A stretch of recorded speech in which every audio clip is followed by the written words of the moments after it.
अस्सलाम वालेकुम जी दोस्तों, क्या हाल चाल? ठीक है। तो जी महजूज़ का आज का रिज़ल्ट जो है वो आ चुका है, जो कि अभी आपके सामने है। सॉरी, आज मैं लाइव स्ट्रीम ठीक से नहीं कर पाया, मैं बाहर ट्रैफिक में फंसा हुआ अभी तक, इसलिए मैं आज नहीं पहुंच पाया।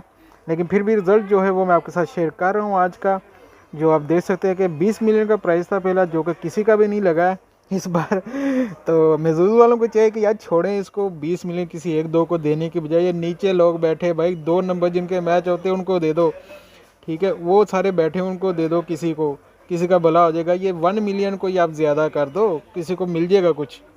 वैसे जी नंबर जो आज आया है वो आया है 7, 42, 44, 34 और 10, ये नंबर आया आज। और इसमें जो 23 लोग जीते हैं, 1 मिलियन डिवाइड हुआ 43 ईच मिल गया जी। ये तो अच्छा रहेगा ना, 43 वाले तो अच्छे हो गए चले। उसके बाद जो 1378 लोगों को मिले हैं 350 पर पर्सन मिले हैं 350। तो आई डोंट नो अभी मेरा रिजल्ट क्या आया। अभी मैं निकलूंगा यहाँ से तो इंशाल्लाह अपना रिजल्ट भी चेक करूँगा, मे भी गुरु वालों ने चेक किया हो। तो बाकी ये था जी आकर रिजल्ट। इंशाल्लाह मिलता है अगली वीडियो में। अल्लाह हाफिज़।